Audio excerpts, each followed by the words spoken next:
স্বাগতম। আজকের ওয়েবিনারের মূল বিষয় roadmap to become a DevOps engineer অথবা ডেভঅপস ইঞ্জিনিয়ার হওয়ার রোডম্যাপ। পুরো ওয়েবিনার জুড়ে আপনাদের সাথে আছি আমি আশারি বিনতে আশরাফ, বর্তমানে জাতীয় কবি কাজী নজরুল ইসলাম বিশ্ববিদ্যালয়ে অধ্যয়নরত এবং অ্যাম্বাসেডর ৩৬০ পাঠশালা। আজকের ওয়েবিনারে আমাদের সাথে আছেন আমাদের বিশেষ অতিথি ও স্পিকার মোহাম্মদ অনিক আজাদ। তিনি একজন ডেভঅপস ইঞ্জিনিয়ার এবং বর্তমানে তিনি মালয়েশিয়াতে একটি রেপুটেড কোম্পানিতে জব করছেন। ওয়েবিনারে অংশগ্রহণকারীদের জন্য নির্দেশিকা।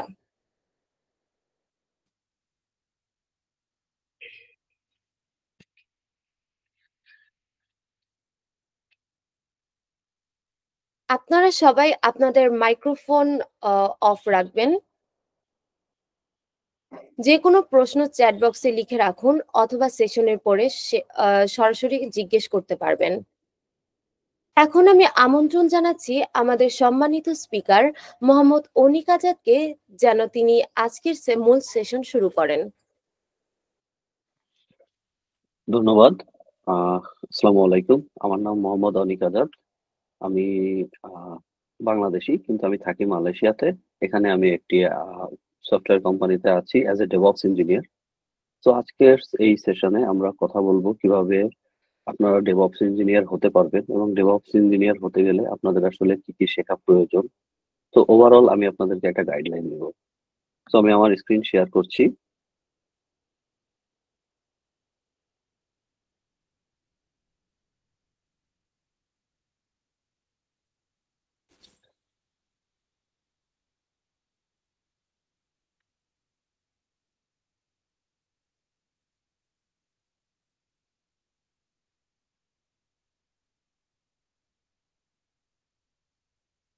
আমার স্ক্রিন কি দেখা যাচ্ছে? জি, দেখা যাচ্ছে। Thanks for confirming. আমি স্টার্ট করছি। ওকে, সো আমরা আজকে কথা বলবো ডেভঅপস নিয়ে। ডেভঅপস আসলে কি? ডেভঅপস এর মানে হচ্ছে ডেভেলপারস এন্ড অপারেশনস। তো আমরা আসলে শুরু করার আগে দেখবো আমাদের আসলে এজেন্ডাতে কি কি আছে। আমাদের এই এজেন্ডাতে আছে ডেভঅপস ফান্ডামেন্টালস, ডেভঅপস এর ওভারভিউ এবং ডেভঅপস এর কালচার এবং এর বেনিফিটস। সিআইসিডি নিয়ে আমরা কথা বলবো। আমরা পাইপলাইন এবং স্টেজেস নিয়ে কিছু কি কনসেপ্ট শেয়ার করব। আমরা জানবো ভার্সন কন্ট্রোল এবং আইএসি মানে ইনফ্রাস্ট্রাকচার অ্যাজ কোড কি।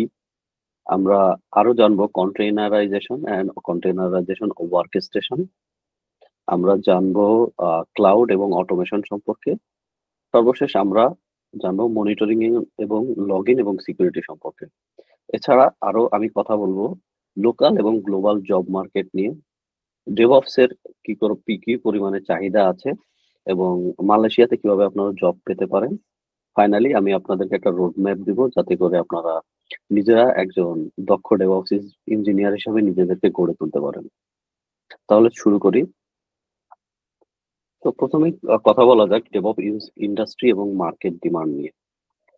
গত কয়েক বছরে ডেভঅপস ইন্ডাস্ট্রি ব্যাপক হারে সারা পৃথিবীতে সাড়া জাগিয়েছে। বিশেষ করে 2022 সালে এর মার্কেট ভ্যালু ছিল প্রায় $8 বিলিয়ন উপরে, যেটা প্রজেকশন করা হচ্ছে 2023 থেকে 2032 সাল নাগাদ 20% ইনক্রিজ হবে এবং পোটেনশিয়ালি এটা প্রায় 70 বিলিয়নের একটা মার্কেট হবে 2032 সালের মধ্যে। এবং আরেকটা রিপোর্টে বলা হয়েছে যে প্রায় $10.4 বিলিয়ন একটা মার্কেট হবে, মার্কেট ছিল 2023 সালে, যেটা এক্সপেক্ট করা হচ্ছে 2028 সাল নাগাদ 25.5 বিলিয়নের মার্কেটে পরিণত হবে। সো এই মার্কেটে আসলে জবের ডিমান্ড কি? এই মার্কেটে আসলে জবের ডিমান্ড অনেক বেশি এবং এটা এক্সপেক্ট করা হচ্ছে 2033 সাল নাগাদ 70% আরো বৃদ্ধি পাবে। গোটা ওয়ার্ল্ডে প্রায় 4% এন্টারপ্রাইজ কোম্পানি আছে যারা ডেভঅপসকে ইমপ্লিমেন্ট করেছে এবং তারা ক্লাউড এবং অটোমেশনকে অ্যাডপ্ট করা শুরু করেছে। সো কোন স্কিল গুলো আসলে ডেভঅপস এর সবচেয়ে বেশি ডিমান্ড? আমি যদি কথা বলি তাহলে সেগুলো হবে ক্লাউড, সিআইসিডি এবং অটোমেশন এবং সিকিউরিটি। সো আমাদের আজকের এই ওয়েবিনারে আমি আপনাদেরকে একেবারে স্ক্র্যাচ থেকে বোঝানো শুরু করব যে আসলে ডেভঅপসটা কি, ডেভঅপস কেন কাজে লাগবে। আমরা আসলে সবসময় শুনে থাকি যে ডেভঅপস ডেভঅপস ডেভঅপস, বাট ডেভঅপসটা আসলে কি? ডেভঅপস আসলে কিছুই না। DevOps is actually a culture. It's a mindset আসলে। ওকে। আমরা এখানে এসেছি ইঞ্জিনিয়ারিং শিখতে। বাট আসলে মাইন্ডসেটের কেন দরকার? কেন আসলে মাইন্ডসেট লাগবে? আমি আসলে একটা এক্সাম্পল দিয়ে শুরু করি।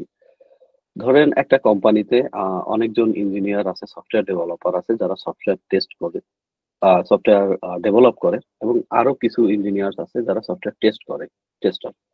এখন সফটওয়্যার ইঞ্জিনিয়াররা যখন তাদের সফটওয়্যার কোডিং গুলো কমপ্লিট করে এবং প্রোডাকশনে দিতে চায়, এটা দেয়ার প্রোডাকশনে ডেপ্লয়মেন্টের মুহূর্তে বিভিন্ন ধরনের প্রবলেম হয়। যে প্রবলেম গুলো আসলে ডেভেলপাররা যখন নিজেদের লোকাল মেশিনে সেট আপ করে, বেশিরভাগ ক্ষেত্রেই হয় না। কারণ তারা প্রত্যেকেই নিজেদের লোকাল মেশিনের সেট আপ সম্পর্কে খুব ভালোভাবে অবগত। সো প্রত্যেকটা কোম্পানিরই নিজেদের প্রোডাক্ট হোক বা ক্লায়েন্টের প্রোডাক্ট হোক, তাদের একটা ডেডলাইন থাকে যে আমাদের আসলে এই প্রোডাক্টটাকে মার্কেটে রিলিজ করতে হবে কাস্টমারের জন্য। এবং রিলিজ করতে গেলে যখন বিভিন্ন ধরনের প্রবলেম গুলো উঠে আসে, তখন একটা কালচারের তৈরি হয়। সেটা হচ্ছে ব্লেমিং কালচার। ডেভেলপাররা বলে যে এটা আসলে আমরা তো আমাদের প্রোডাক্টটা তো ঠিকঠাক ভাবে কাজ করছে, কিন্তু সার্ভারের ত্রুটির কারণে আমরা এখনো রিলিজ করতে পারতেছি না। On the other hand operations ইঞ্জিনিয়াররা বলে যে না, আমরা তো আসলে সবকিছু ঠিকঠাক করে রাখছি, সার্ভার তো রানিং, বাট এটা তো আসলে প্রোডাকশনে কাজ করতেছে না। এটা যারা অ্যাপ্লিকেশনের কোড লিখেছে তারা জানে কোথায় প্রবলেম। সো এই যে একটা প্রবলেম, এই প্রবলেম গুলো থেকে হয়ে আসার জন্যই একটা কালচার বা একটা মাইন্ডসেট তৈরি করা হয়েছে, যেটা হচ্ছে ডেভঅপস। যেটাকে আমরা যদি ইলাবোরেট করি সেটা হবে ডেভেলপার্স অ্যান্ড অপারেশন। ডেভঅপসটা হচ্ছে আসলে একটা ওয়েল অর্গানাইজড রেস্টুরেন্টের কিচেনের মতো, যেখানে ডেভেলপাররা যারা কোড করবে এবং অপারেশনস এর লোকজন যারা আছে তারা হচ্ছে এই কোড গুলোকে কাস্টমারের জন্য সার্ভ করবে। এন্ড যদি এখানে প্রপারলি কমিউনিকেশন না হয়, তাহলে হচ্ছে প্রোডাক্টটা ডেলিভারি হতে ডিলে হবে, ভুল হবে এবং কাস্টমাররা ফ্রাস্ট্রেটেড হয়ে যাবে। তো আপনারা আসলে বুঝতেই পারছেন যে ডেভঅপস কালচার আসলে কত বেশি গুরুত্ব। তো ডেভঅপস কালচার এনশিওর করে যে ওয়েটার এবং আহ, যারা কুক আছে তাদের মধ্যে খুব সুন্দর স্মুথলি কোলাবোরেশন হবে এবং খুব কুইকলি ফুডটা ডেলিভারি হবে এবং কাস্টমাররা সেটা নিয়ে হ্যাপি হবে। তো ডেভঅপস যদি কোনো অর্গানাইজেশনে ফলো করা হয়, তাহলে সেখানে আসলে কি কি সুবিধা পাওয়া যেতে পারে?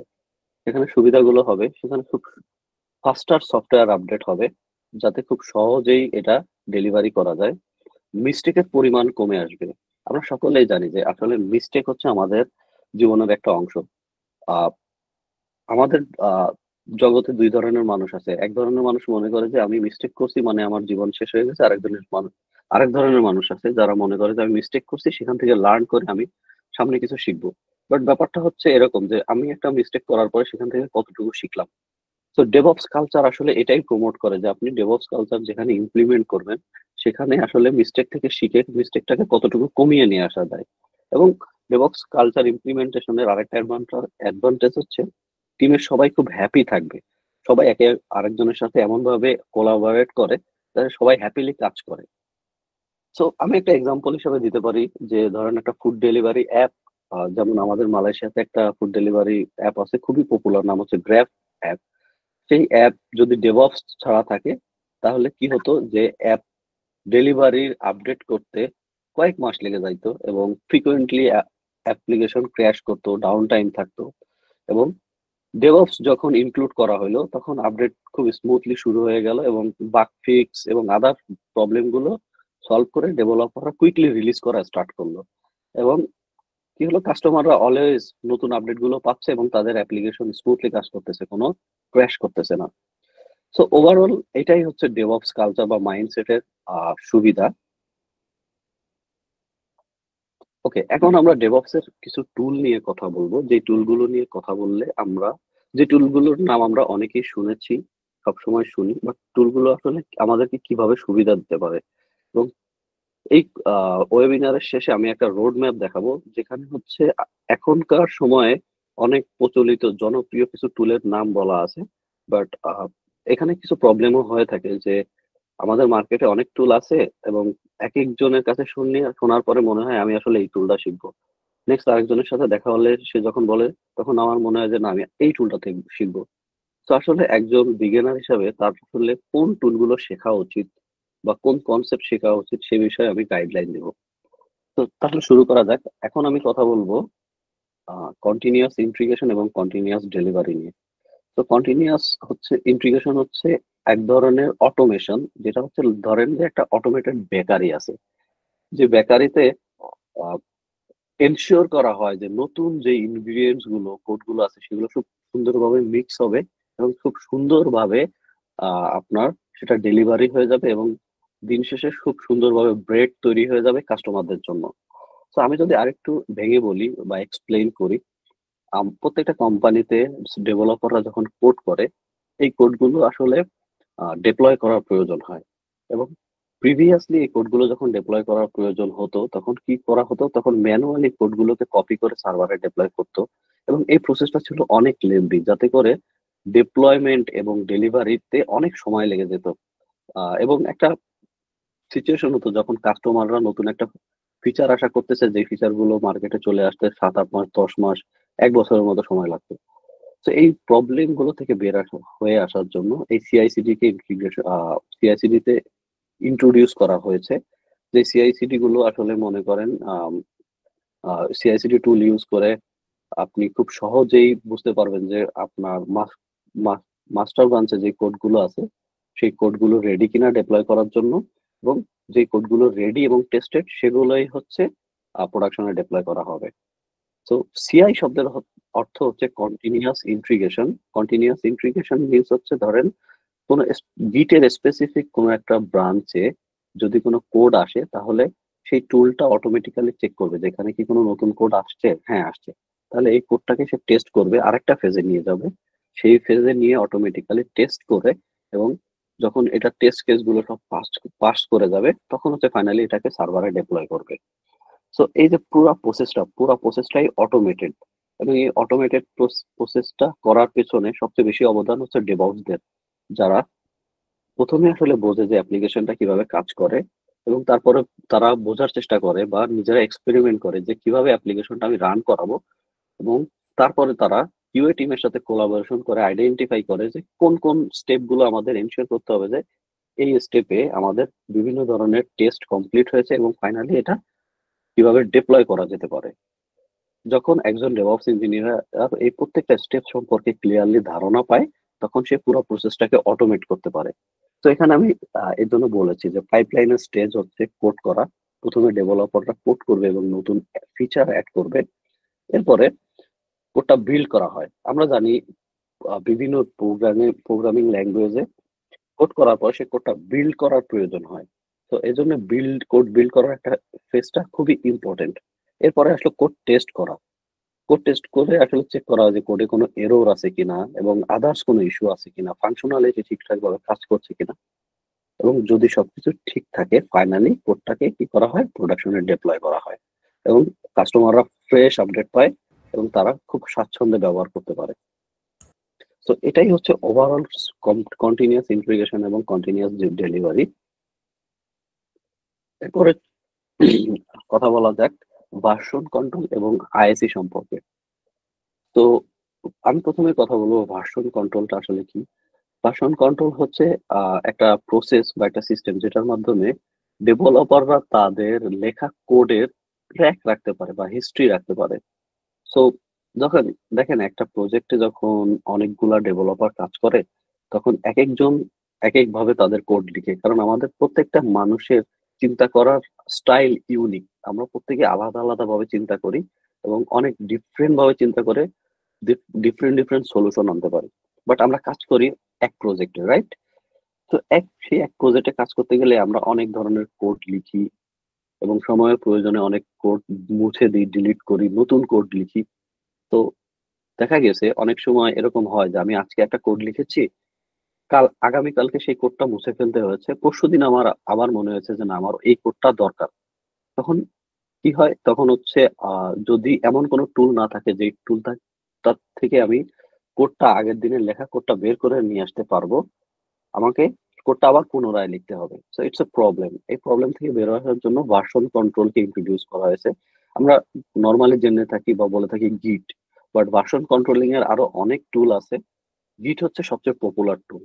তো গিট ইউজ করে হচ্ছে ভার্সন কন্ট্রোল করা হয় এবং যদি প্রয়োজন হয় আগের ভার্সনে রিস্টোর করা যায়। আমাদের এই কোর্সে আমরা আসলে গিট নিয়ে কথা বলবো, গিট দেখবো, গিটের অনেক অ্যাডভান্স ফিচার সম্পর্কে জানবো এবং আরো বোঝার চেষ্টা করবো যে ওয়ার্ল্ডের বড় বড় কোম্পানিগুলো গিট ইউজ করে কিভাবে তাদের ডিপ্লয়মেন্ট পাইপলাইন তৈরি করে থাকে, কিভাবে রিলিজ করে। ওকে, এরপরে চলুন আমরা কথা বলি ইনফ্রাস্ট্রাকচার অ্যাজ এ কোড নিয়ে। তো ইনফ্রাস্ট্রাকচার অ্যাজ এ কোড নিয়ে কথা বলার আগে আমি আসলে আপনাদের কিছু এক্সাম্পল দিতে চাই। আহ, আমি যখন আমার কেরিয়ার শুরু করি তখন আসলে সবকিছু এত বেশি অটোমেটেড ছিল না।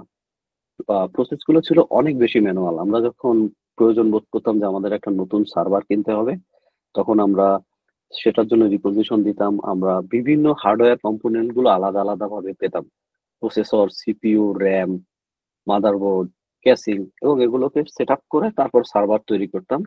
সার্ভার গুলো তৈরি হওয়ার পরে তারপর সার্ভার গুলোতে আবার কনফিগার করতাম কাস্টমারের প্রয়োজন অনুযায়ী। বাট এখন আসলে অনেক বেশি ইমপ্রুভমেন্ট চলে আসছে। সেটা কিভাবে? ধরেন আমার একটা সার্ভার দরকার, যে সার্ভারটা তৈরি হবে আমেরিকার কোনো একটা রিজিয়নে, এবং এটা আমার আমেরিকার কাস্টমারদেরকে সার্ভ করবে। বাট আমার সার্ভারটা তৈরি করা দরকার নেক্সট 10 মিনিটের ভিতরে। তো সেটা আসলে কিভাবে করব? আমি যে কোনো একটা ক্লাউডে এই সার্ভারটা তৈরি করতে পারি। এখন সার্ভারটা আমি ম্যানুয়ালিও তৈরি করতে পারি বা অটোমেটেডও তৈরি করতে পারি। তো অটোমেটেড তৈরি করার যে অ্যাপ্রোচটা কোড লিখে তৈরি করা যায়, সেটাকেই বলা হচ্ছে ইনফ্রাস্ট্রাকচার অ্যাজ এ কোড। যে আমি আমার ইনফ্রাস্ট্রাকচারটা তৈরি করব কোড লিখে।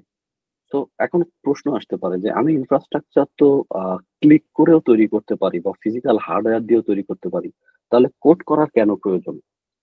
ওকে, কোড করার প্রয়োজনটা এই জন্য যে ধরেন আজকে আমি একটা ইনফ্রাস্ট্রাকচার তৈরি করলাম, যে ইনফ্রাস্ট্রাকচারে কিছু কমপ্লেক্স কম্পোনেন্ট আছে, এবং আগামীকালকে যখন আমার এই আজকের ইনফ্রাস্ট্রাকচার নিয়ে কাজ করা শেষ হয়ে যাবে, তখন ম্যানেজমেন্টের প্রয়োজনে বা বিজনেসের প্রয়োজনে আমার ঠিক একই রকম আরেকটা কপি তৈরি করা লাগতে পারে। যে সেই কপিটা হতে পারে ধরেন স্টেজিং এনভায়রনমেন্ট, এবং যখন স্টেজিং এনভায়রনমেন্টে কাজ শেষ হয়ে যাবে, ম্যানেজমেন্ট এক্সপেক্ট করবে যে আমাদের সেম সেটআপটা হবে প্রোডাকশনের জন্য। এবং এই যে টোটাল স্প্যানটা, আমরা প্রথমে একটা ডেভেলপমেন্ট এনভায়রনমেন্ট তৈরি করলাম, পরে স্টেজিং করলাম, পরে প্রোডাকশন করব, এর ডিউরেশনটা খুব অল্প, হয়তো বা 1 মাসের ভেতরেই। তো এই এত অল্প সময়ের ভিতরে আমরা এত কমপ্লেক্স এনভায়রনমেন্ট কিভাবে তৈরি করবো? এটা তো আসলে টাইম কনজিউমিং, রাইট? বাট আমরা যদি কোড লিখে রাখি এবং সেই কোডটা ইউজ করি, বারবার রিপিট করি, সিম্পলি আমরা কিন্তু ইনফ্রাস্ট্রাকচার তৈরি করতে পারবো। তো এটাই হচ্ছে মূল উদ্দেশ্য, ইনফ্রাস্ট্রাকচার অ্যাজ এ কোড তৈরি করা। তো আমি কোড লিখে রাখতেছি আজকে, আগামীকালকে আমি অল্প কিছু মডিফিকেশন করে কোডটা আরেকটা এনভায়রনমেন্টে, আরেকটা সিনারিওর জন্য প্রস্তুত করতে পারি। তো আহ, আমরা ডেভঅপস ইঞ্জিনিয়ার হিসাবে সবসময় ইনফ্রাস্ট্রাকচারে অ্যাজ এ কোড ইউজ করি, এবং আপনারা যারা ভবিষ্যৎ ডেভঅপস ইঞ্জিনিয়ার হবেন তারাও যদি ইনফ্রাস্ট্রাকচার অ্যাজ এ কোড শিখেন, তাহলে হচ্ছে কোম্পানিগুলো আপনাদেরকে লুফে নেবে, কারণ ইনফ্রাস্ট্রাকচার অ্যাজ এ কোড সম্পর্কে যারা জানে তাদের চাহিদা অনেক বেশি। ওকে, এখন আমরা কথা বলবো কন্টেনারাইজেশন এবং কন্টেনার অর্কেস্ট্রেশন নিয়ে। তো কন্টেনারাইজেশন টেকনোলজিটা হচ্ছে খুবই ইন্টারেস্টিং একটা টেকনোলজি। যে টেকনোলজিটা হচ্ছে মূলত আপনার যে সফটওয়্যারটা আছে বা আপনার যে অ্যাপ্লিকেশনটা আছে, সেই অ্যাপ্লিকেশনকে একটা প্যাকেজ হিসাবে তৈরি করা, যে প্যাকেজটা রান করবে আপনার অপারেটিং সিস্টেমের কার্নেলের উপরে। তো আমি যদি ঠিক এভাবে চিন্তা করি যে ধরেন আমার একটা লাঞ্চ বক্স আছে, যে লাঞ্চ বক্সের ভিতরে অনেকগুলা পার্টিশন আছে। একটা পার্টিশনে আমার ভাত আছে, একটাতে ডাল আছে, একটাতে হয়তো অন্য আরেকটা সবজি আছে, এবং প্রত্যেকটা জিনিস আলাদা আলাদা, এবং প্রত্যেকটা জিনিসকে একটা বাক্সের ভিতরে রাখা হচ্ছে, এবং যেটা দিয়ে আমাদের পারপাসটা সার্ভ হয়, যেটা দিয়ে আমরা হচ্ছে হয়তো অফিসে নিয়ে যেয়ে দুপুরে আমাদের খাওয়া দাওয়ার কাজ করব। ঠিক একইভাবে আমাদের কাজের ক্ষেত্রে আমরা যখন একটা বিভিন্ন অ্যাপ্লিকেশনের দরকার হয়, ধরেন যে একটা অ্যাপ্লিকেশন রান করতেছে সেটা পিএইচপি তে লেখা, এবং আমার আরেকটা অ্যাপ্লিকেশন দরকার যেটা পিএইচপির আরেকটা ভার্সনের চলার প্রয়োজন, এবং আরেকটা অ্যাপ্লিকেশন দরকার যেটা পাইথনে চলবে, পাইথনের একটা ভার্সনে চলবে। তো নরমালি আমরা যখন একটা ডিরেক্ট সিস্টেমে এগুলো ইনস্টল করব, বিভিন্ন সময় একটা অ্যাপ্লিকেশনের ভার্সনের সাথে আরেকটা অ্যাপ্লিকেশনের ভার্সনের মিসম্যাচ এবং কনফ্লিক্ট হয়, যেটা আসলে ডিবাগ করে প্রবলেম সলভ করতে অনেক বেশি সময়ের প্রয়োজন হয়। তো ডকার আসলে আমাদেরকে সেই সুবিধাটা দেয়, যাতে করে আমরা বিভিন্ন সফটওয়্যার বা বিভিন্ন অ্যাপ্লিকেশনের ডিফারেন্ট ডিফারেন্ট ভার্সন একটা সিঙ্গেল কার্নেলের উপরে রান করাতে পারি। এবং এই জিনিসটা আমরা যখন রান করাবো, তারপরে আমরা ধরেন লোকালে রান করিয়ে এই জিনিসটাকে টেস্ট করলাম এবং আমরা ফাইনালি আমাদের আউটপুট পেলাম যে এটা ঠিকঠাক ভাবে কাজ করছে। এখন আমরা প্রোডাকশনে দেবো সেটা কিভাবে কাজ করবে। তো প্রোডাকশনে দেওয়ার জন্যই চলে আসে কন্টেইনার অর্কেস্ট্রেশন বা কুবারনেটিস। তো কুবারনেটিস হচ্ছে এক ধরনের ম্যানেজার, যে হচ্ছে সব কন্টেইনারকে সুন্দরভাবে ম্যানেজ করে এবং কোন কন্টেইনার রানিং আছে, তার হেলথের কি অবস্থা, তার কি কোনো হার্ডওয়্যারের রিসোর্সের প্রয়োজন, এবং কোন কন্টেইনার গুলোতে আপডেটের প্রয়োজন, কোন কন্টেইনার গুলো কোন সার্ভারে চলবে, এই পুরো জিনিসটাই ম্যানেজ করা হয় কন্টেইনার অর্কেস্ট্রেশন এবং কুবারনেটিস এর উপরে। কুবারনেটিস টুলটি বর্তমানে খুবই জনপ্রিয় একটি টুল। এই টুলটি আসলে ডেভেলপ করা গুগলের, বাট এরা হচ্ছে একটা সময়ে এটা ওপেন সোর্স করে দিয়েছে। এখন সিএনসিএফ নামের একটা অর্গানাইজেশন যারা হচ্ছে কুবারনেটিস কে মেইনটেইন করে। কুবারনেটিস কে আসলে শর্ট করে বলা হয় K8s। দেখেন, কুবারনেটিস এর কে থেকে শুরু করে এস পর্যন্ত মোট 8টা অক্ষর আছে। এই জন্য এখানে এটাকে শর্ট করে বলা হয় K8s। তো আমরা যদি একটা এক্সাম্পল দিই যে কুবারনেটিস আসলে কোথায় ইউজ হয়, আমরা ভিডিও স্ট্রিমিং সাইট নেটফ্লিক্স সম্পর্কে খুব সবাই জানি যে নেটফ্লিক্স আছে, যেখানে আছে আমরা অনেক লেটেস্ট মুভি টিভি শো দেখতে পারি। তো একটা এক্সাম্পল হিসাবে বলতে পারি যে নেটফ্লিক্স ডকার ইউজ করে তাদের অ্যাপ্লিকেশনকে প্যাকেজ করার জন্য, এবং কুবারনেটিস ইউজ করে তারা ম্যানেজ করে এবং ইনশিওর করে যে ধরেন একটা হাই ট্রাফিক, তারা যখন একটা ভালো মুভি রিলিজ করে সেই সময় অনেক ইউজার দেখবে এবং সেটা স্মুথলি চলবে। সেই জিনিসটাই কুবারনেটিস আসলে এনশিওর করে বা ম্যানেজ করে। ওকে, সরি। এখন আমরা কথা বলবো যে আসলে ক্লাউড এবং অটোমেশন আসলে কি, এবং ডেভঅপস ইঞ্জিনিয়ার হিসাবে ক্লাউড এবং অটোমেশনের গুরুত্ব কত বেশি। আমাদের আসলে ডেভঅপস ইঞ্জিনিয়ার হিসাবে ডে টু ডে অপারেশনের ভিতরে ক্লাউড ম্যানেজমেন্ট বা ক্লাউড ইঞ্জিনিয়ারিং রোলের গুরুত্বটা অনেক বেশি। কারণ একটা সময় ছিল যে আমরা সবাই ফিজিক্যাল ডাটা সেন্টার ইউজ করতাম। ফিজিক্যাল ডাটা সেন্টার ইউজ করার অনেকগুলো কারণ আছে। One of the best reason হচ্ছে সিকিউরিটি। বাট তাছাড়াও বিভিন্ন ব্যাংক এক্সপেক্ট করে যে তাদের ডাটাগুলো তাদের ফিজিক্যাল ডাটা সেন্টারে থাকবে। বাট বর্তমান সময়ে অনেক নতুন নতুন টুলস আছে, অ্যাপ্লিকেশন আছে এবং কাস্টমারের চাহিদাও অনেক বেশি। সেই চাহিদা বেশি থাকার কারণে অনেক সময় প্রয়োজন হয় যে সার্ভারটা আসলে নিজেদের ইন হাউসে না রেখে সেটা ক্লাউডে রাখতে হবে। এবং ক্লাউডে রাখার সুবিধাটা আসলে কি? দেখেন, আমাদের পৃথিবীর জলবায়ু চেঞ্জ হয়, ক্লাইমেটগত অনেক ধরনের চ্যালেঞ্জ আছে। ঠিক একই সময় যখন পৃথিবীর একটা জায়গাতে পরিবেশ অনেক ভালো, আরেক সময় পৃথিবীর আরেক প্রান্তে তখন বন্যা হচ্ছে, জলোচ্ছ্বাস হচ্ছে বা অন্য কোনো প্রবলেম হচ্ছে। পৃথিবীর কোথাও অনেক বেশি স্নো পড়ে। এখন এই প্রবলেম গুলো থাকার কারণে কেউ যদি ফিজিক্যাল ডাটা সেন্টার ম্যানেজ করে তার কোম্পানির জন্য, এটা তাদের জন্য আসলে এক ধরনের বার্ডেন। যে আমার কোম্পানিতে 100 জন ইঞ্জিনিয়ার আছে, তাদের মধ্যে 60 জন engineer dedicatedly data centre manage করার জন্য কাজ করতেছে। তাহলে বাকি 40 জন অনলি ধরেন যে আপনার প্রোডাক্ট ডেপ্লয়মেন্ট করা, প্রোডাক্ট টেস্টিং করা, এটার জন্য কাজ করে। তো এটা আসলে ওয়ান কাইন্ড অফ প্রবলেম। এই প্রবলেম থেকে বের হয়ে আসার জন্যই ক্লাউডের কনসেপ্টটা আসছে, যেখানে আসলে আপনি সার্ভারটা রেন্ট নিবেন। রেন্ট নেওয়ার পরে সেখানে আপনি আপনার কাজ করবেন এবং প্রত্যেকটা ক্লাউডের বিভিন্ন ধরনের কস্ট মডেল আছে। কস্ট মডেল ইউজ করে আপনি আপনার প্রয়োজন অনুযায়ী সবচেয়ে লোয়েস্ট কস্ট বা লোয়েস্ট বাজেটের সার্ভারটা নিয়ে আপনি আপনার পারপাসটা সার্ভ করতে পারবেন। Isn't it amazing? আমি আপনাদেরকে আরেকটা এক্সাম্পল দিতে পারি যে মিস্টার আব্দুল কাশিম আহ, সরকারি চাকরি করতেন এবং সে সরকারি চাকরি থেকে রিটায়ার্ড করেছেন।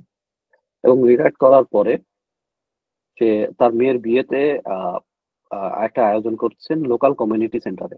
তো নর্মালি বাংলাদেশের কালচারে কি হয়, যখন বিয়েতে কোনো আত্মীয় স্বজনরা আসার কথা বলে তখন এক্সপেক্ট করা হয় যে 50 জন বা 100 জন আসবে। বাট বিয়ের দিন বা অনুষ্ঠানের শেষে দেখা যায় যে 300 জন অথবা 500 জন অনুষ্ঠান আসছিল। তো অনুষ্ঠানে এত লোকজন আসার কারণে খাবারের শর্টেজ হয়, বিভিন্ন ধরনের ইনকনসিস্টেন্সি তৈরি হয়। তো আব্দুল কাসেম সাহেব হচ্ছে আসলে একজন ইন্টেলিজেন্ট মানুষ, যে একটা লোকাল কমিউনিটি সেন্টারের সাথে কথা বলে যে আমি তোমাদেরকে স্পেসিফিক একটা বাজেট দিব এবং এই স্পেসিফিক বাজেটের বিনিময়ে আমার যতজন কাস্টমার আসবে তাদেরকে তুমি সার্ভ করবা।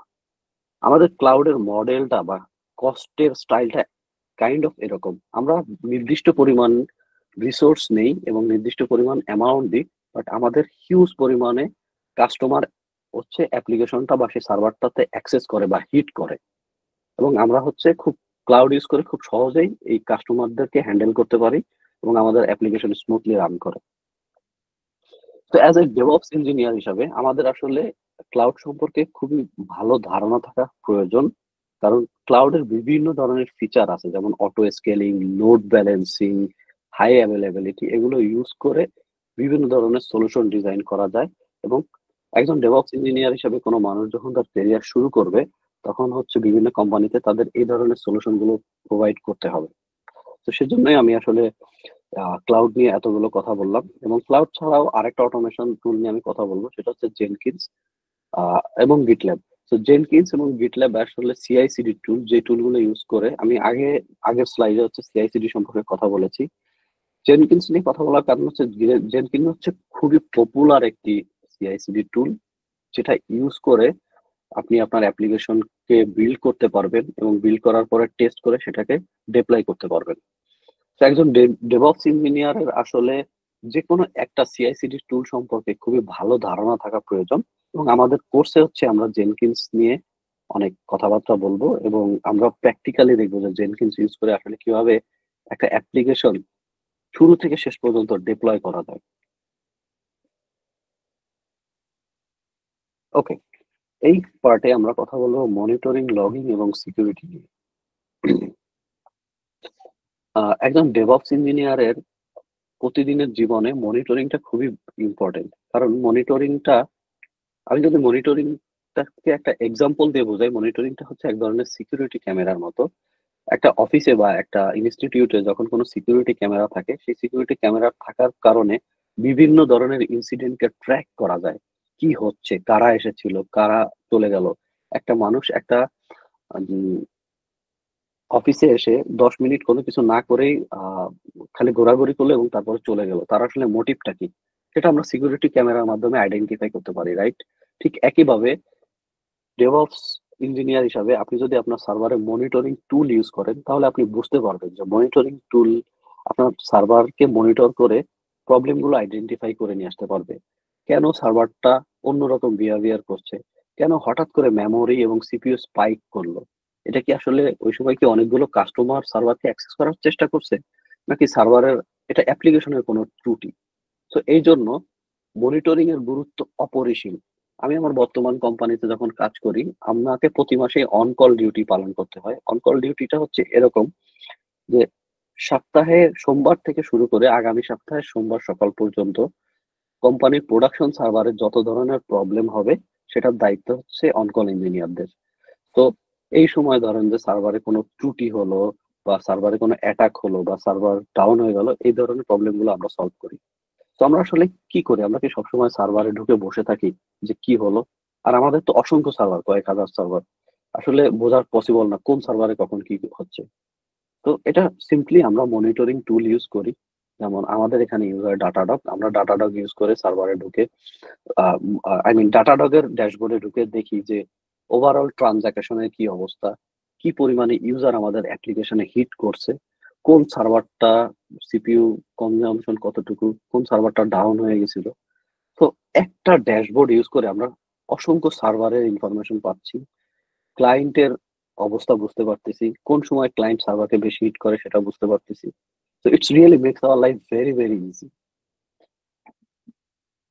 ওকে, লগ ইন হচ্ছে আরো একটা ইম্পর্টেন্ট জিনিস, যেটা ওয়ান কাইন্ড অফ এরোপ্লেনের ব্ল্যাক বক্সের মতো। কেমন, ধরেন একটা এরোপ্লেনে যখন একটা ব্ল্যাক বক্স ইনস্টল করা থাকে এবং একটা এরোপ্লেন এক দেশ থেকে আরেক দেশে যায়, তখন এই ব্ল্যাক বক্স সবকিছু ট্র্যাক করে। এরোপ্লেনে কি যারা পাইলটরা কনভারসেশন করছে বা এরা বিভিন্ন এটিসির সাথে কন্ট্যাক্ট করে, সেই এটিসি থেকে কি ইনস্ট্রাকশন দেওয়া হলো, প্রত্যেকটা জিনিস লাইন বাই লাইন রেকর্ড করা হয়। কারণ যদি ওই বিমানে নেক্সটে কোনো প্রবলেম হয় বা কোনো অ্যাক্সিডেন্ট হয়, তাহলে ওই ব্ল্যাক বক্স আইডেন্টিফাই করে ট্র্যাক করা হয় যে আসলে কি হয়েছিল। ঠিক একইভাবে সার্ভারে লগ ইন করা, লগিং মেকানিজম সেট আপ করা যায়, যেটা দিয়ে সার্ভারে অ্যাপ্লিকেশন যখন রান করে, অ্যাপ্লিকেশনের প্রত্যেকটা লগ ওই লগ ফাইলে লেখা হয়, এবং লগ ফাইল থাকার কারণে প্রত্যেকটা স্মার্ট ইঞ্জিনিয়ার কোনো প্রবলেম হলে সবার আগে যেটা করে সার্ভারে লগ ইন করে এবং লগ দেখার চেষ্টা করে যে সার্ভারে আসলে কি হচ্ছে, এই লগে আসলে আমাকে কি বোঝাচ্ছে। তো এই জন্য মনিটরিং এবং লগিং খুবই খুবই ইম্পর্টেন্ট। এবং থার্ড আরেকটা ইম্পর্টেন্ট পার্ট হচ্ছে সিকিউরিটি বা ডেভসেক অপস।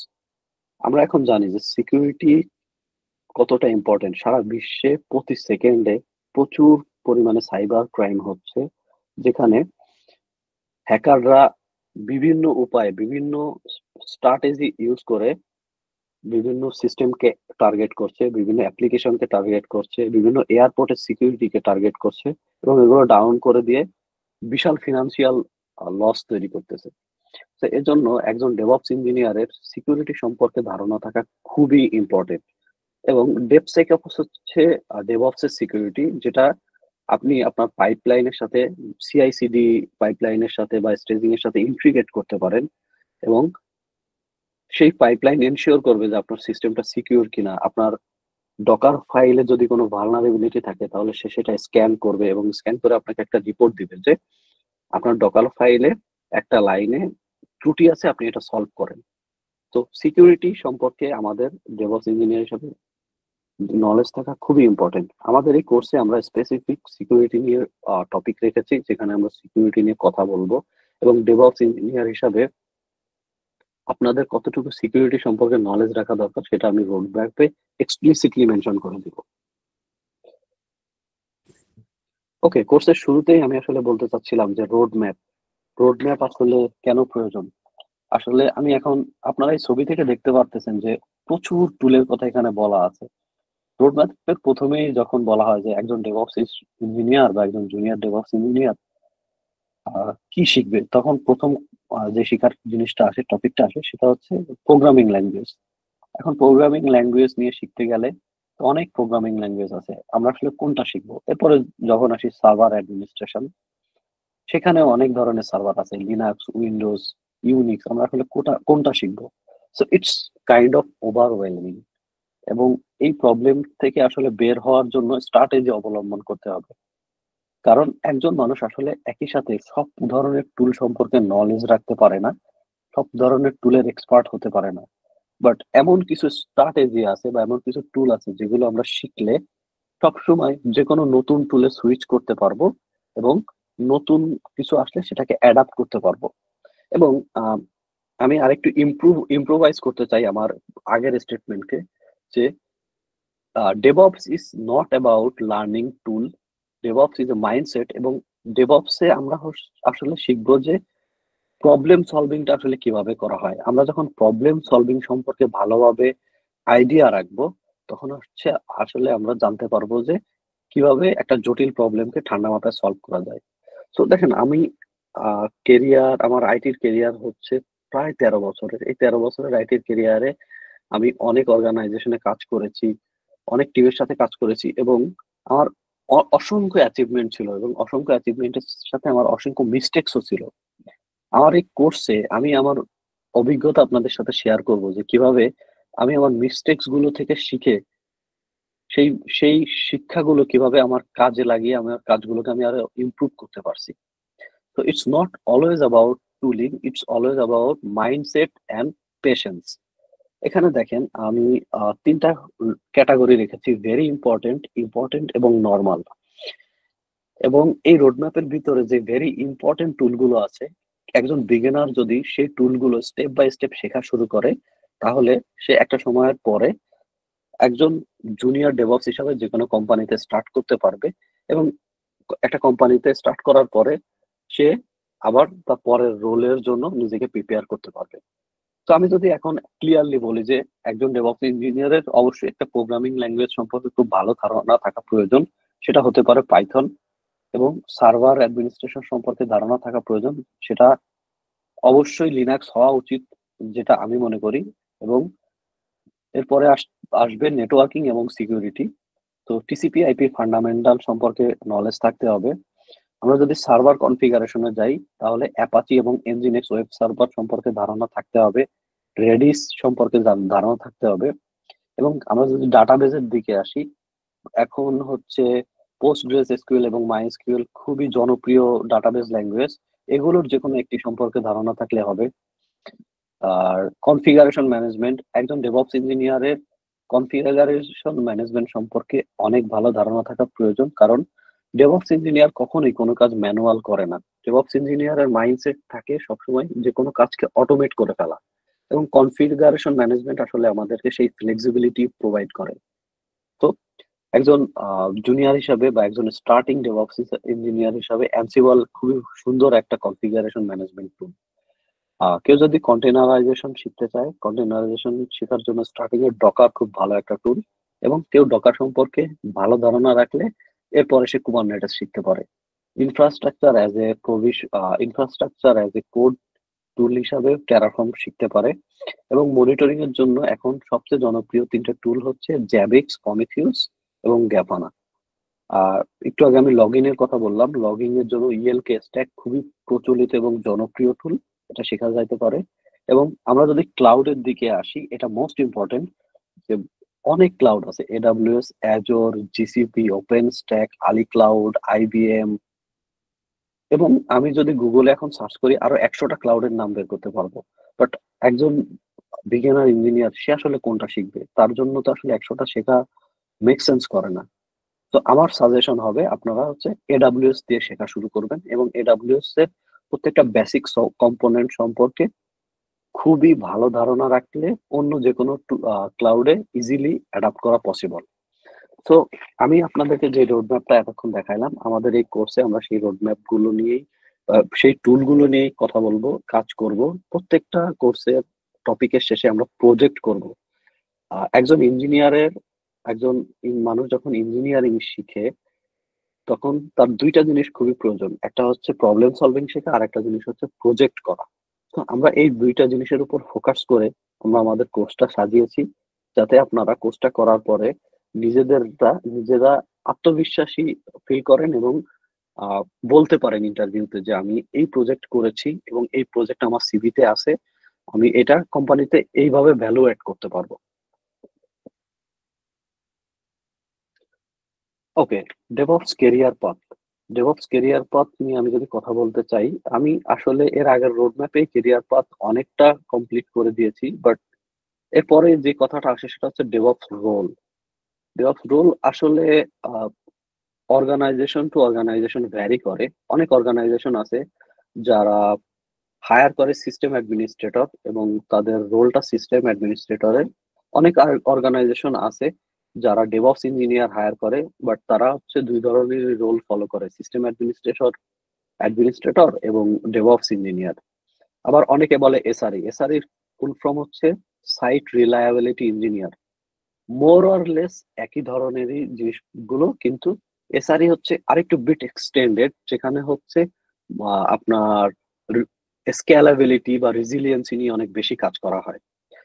আর এরপরে আছে ক্লাউড আর্কিটেক্ট। ক্লাউড আর্কিটেক্ট হচ্ছে একজন সিনিয়র লেভেলের ইঞ্জিনিয়ার, যারা হচ্ছে আর্কিটেকচার বা সিস্টেম ডিজাইন সম্পর্কে অনেক বেশি ভালো ধারণা রাখে, এবং এরা আসলে এক্সপেরিয়েন্সড ইঞ্জিনিয়ার, যারা আসলে আদার্স ইঞ্জিনিয়ারদেরকে গাইড করতে পারে।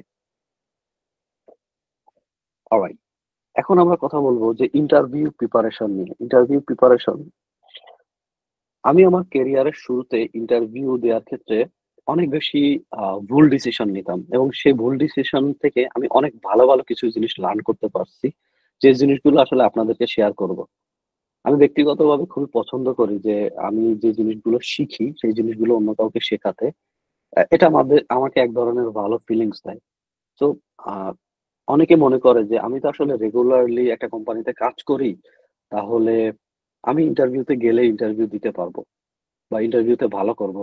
আসলে that's not the case. Interview হচ্ছে টোটালি একটা ডিফারেন্ট এনভায়রনমেন্ট, যেখানে আপনাকে অ্যাসেস করা হবে যে আপনি প্রত্যেকটা জিনিস সম্পর্কে কতটুকু সলিড ধারণা রাখেন, এ, আপনার কি নলেজ আছে কিনা, এবং আপনি কি সেটাকে প্র্যাকটিক্যালি ইমপ্লিমেন্ট করতে পারবেন কিনা।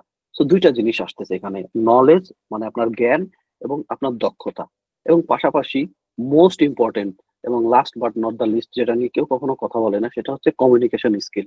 যে কমিউনিকেশন স্কিল একটা মানুষকে একটা নর্মাল রোল থেকে অনেক বড় জায়গায় নিয়ে যেতে পারে। এবং আনফরচুনেটলি আমাদের দেশে ইঞ্জিনিয়ারদের ভিতরে কমিউনিকেশন স্কিলটা অনেক বেশি ল্যাকিংস।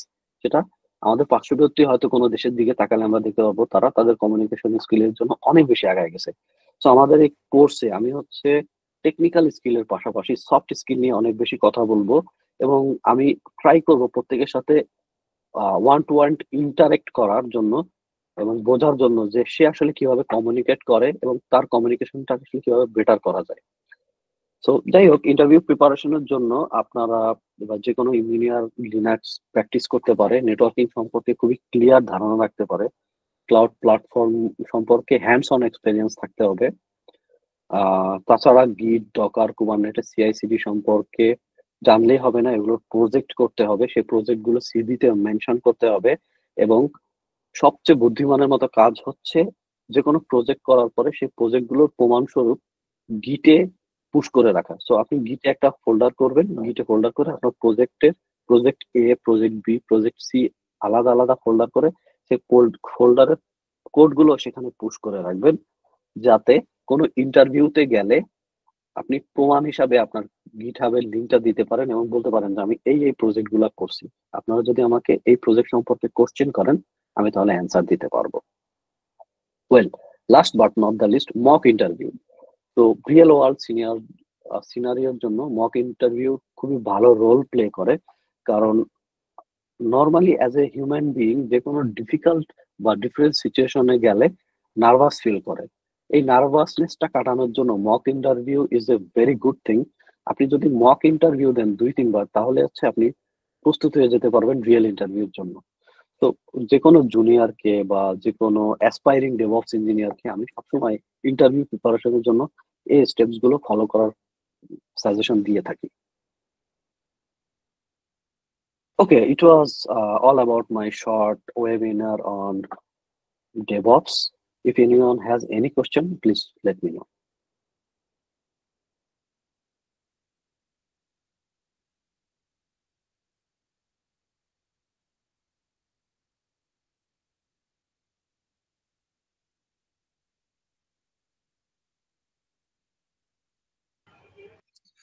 হ্যালো, আমাকে শুনতে পাচ্ছেন?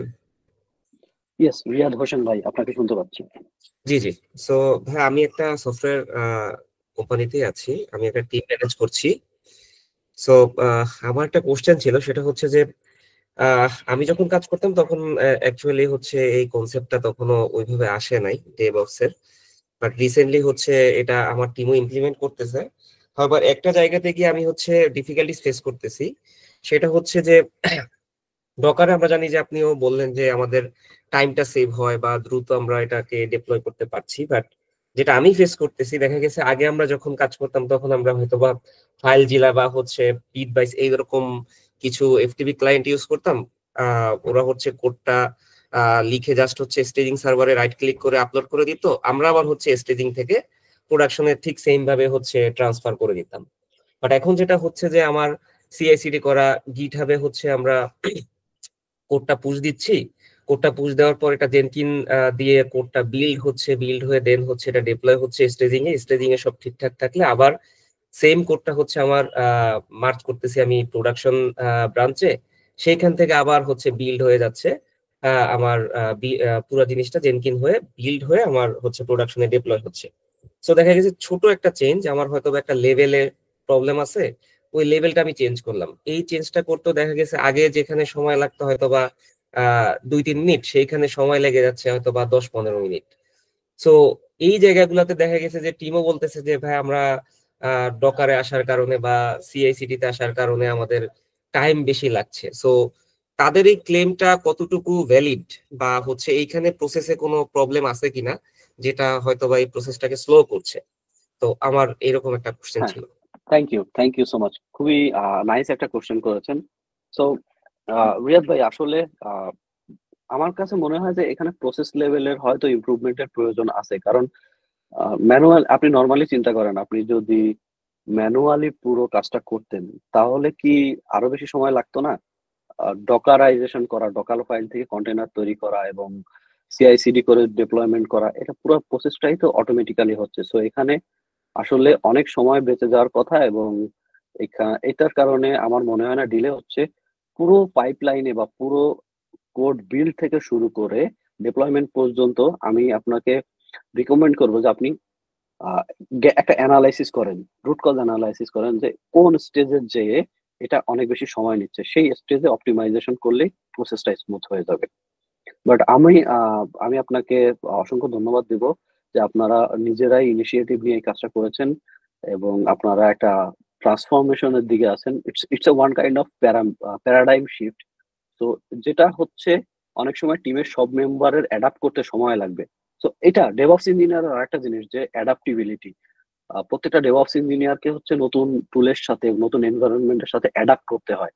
তো এইটা হচ্ছে আপনার প্রসেস লেভেলের ইমপ্রুভমেন্টের মাধ্যমে করা সম্ভব। It's always about improving something. যে কোনো একটা প্রবলেম আসলো বা কোনো একটা কমপ্লেইন আসলো, আমরা জিনিসটাকে কমপ্লেইন হিসাবে না নিয়ে প্রসেসটা ইমপ্রুভ করে জিনিসটাকে আরো কিভাবে বেটার করতে পারি। It's all about that. I hope you got your answer. Yes, thank you. হ্যাঁ,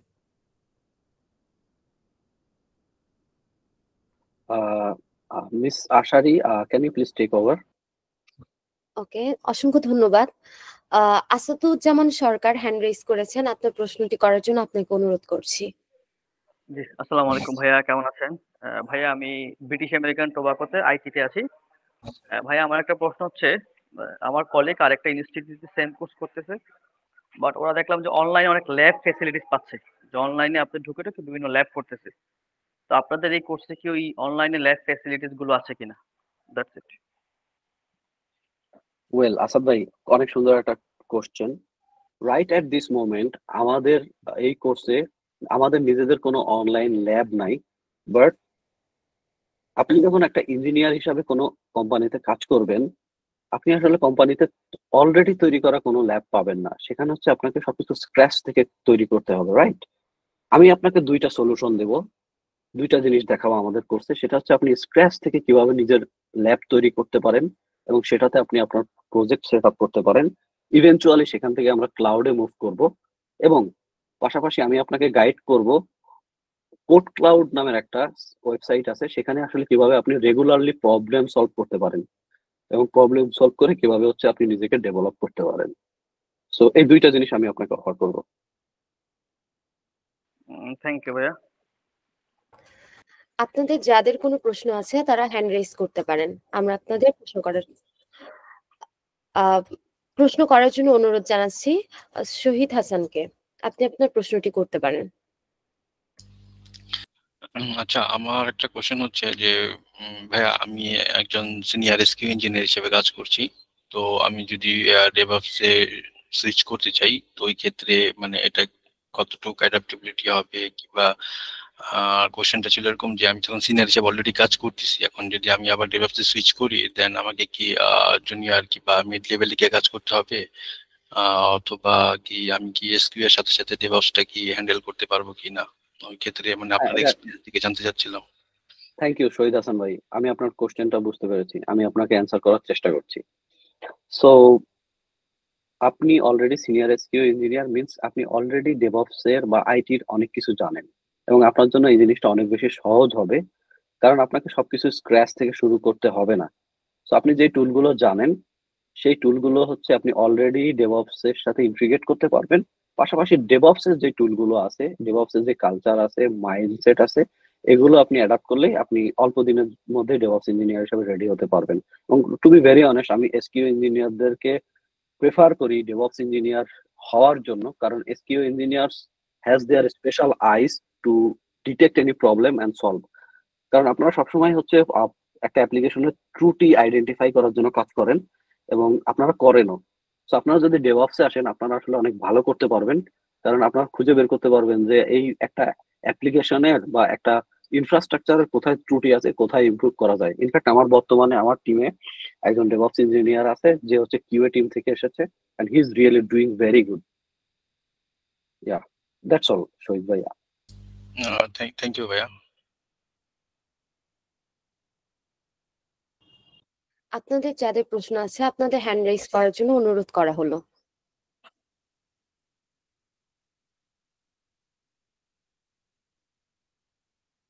জি, মিজানুর রহমান। মিজানুর রহমান। মিজানুর রহমান, আপনি আপনার প্রশ্নটি করতে পারেন। আসসালামু আলাইকুম। আমি মিজানুর রহমান। আমি একটা সফটওয়্যার কোম্পানিতে প্রায় 2.5 বছর যাবত জব করছি। আমি .NET ডেভেলপার। আমার কি আসলে DevOps কোর্সটা আমার জন্য কোনো বেনিফিশিয়ালি হবে? আমার ক্যারিয়ারের জন্য নেক্সট লেভেলে নেয়ার জন্য? জি, মিজানুর ভাই, আমি আপনার প্রশ্নটা বুঝতে পেরেছি। এটা আসলে ডিপেন্ড করতেছে আসলে রিকোয়ারমেন্ট এর উপরে। আপনার যদি বর্তমান কাজের সাথে ডেভঅপস এর কোনো প্রয়োজনীয়তা থাকে, যেমন ধরেন আপনি আপনার অর্গানাইজেশনে কাজ করছেন, এখন এখানে কোনো ডেভঅপস ইঞ্জিনিয়ার নাই, বা যারা ডেভঅপস ইঞ্জিনিয়ার আছে তাদের সাথে কাজ করার জন্য আপনি ডেভঅপস জানতে চান, সেক্ষেত্রে আপনার এটা কাজে লাগবে। অথবা আপনি যদি সফটওয়্যার ইঞ্জিনিয়ার থেকে ডেভঅপস ইঞ্জিনিয়ার হতে চান, সেক্ষেত্রে আপনার কোর্সটা কাজে লাগবে। তো এটা পুরোপুরি নির্ভর করছে প্রয়োজনীয়তার উপরে। এই আর কি।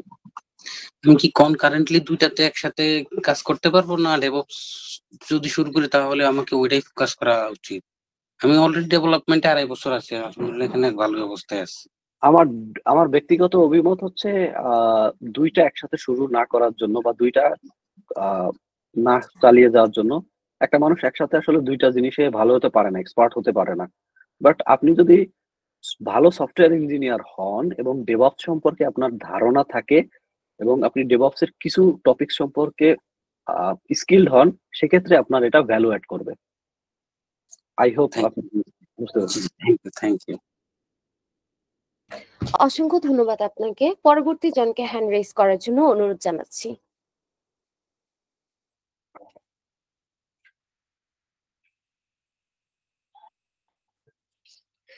আপনাদের কারো যদি কোনো প্রকার প্রশ্ন থাকে তাহলে আপনারা হ্যান্ড রেজ করতে পারেন।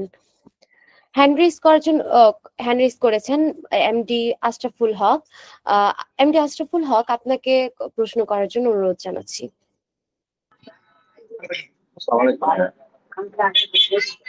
ভাইয়া, আমি বলতে চাচ্ছিলাম যে আপনার যে প্রোগ্রামিং ল্যাঙ্গুয়েজের কথা বললাম, পাইথন বা জাভা, একটা ভালো নলেজ থাকে।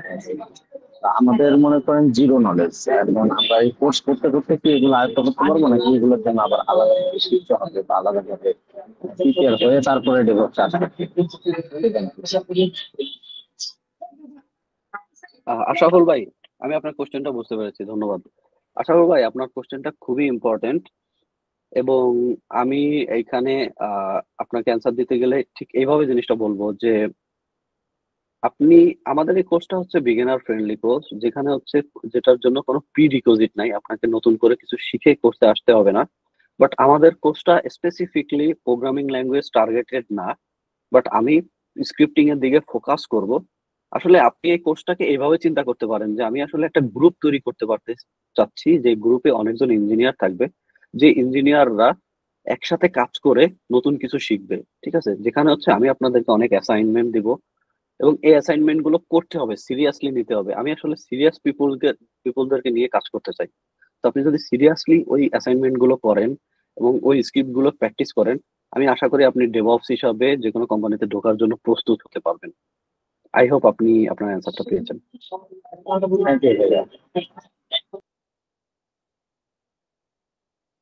অসংখ্য ধন্যবাদ। আমি পরবর্তী যদি কেউ আপনারা প্রশ্ন করতে চান তাহলে আপনারা হ্যান্ড রেজ করতে পারেন।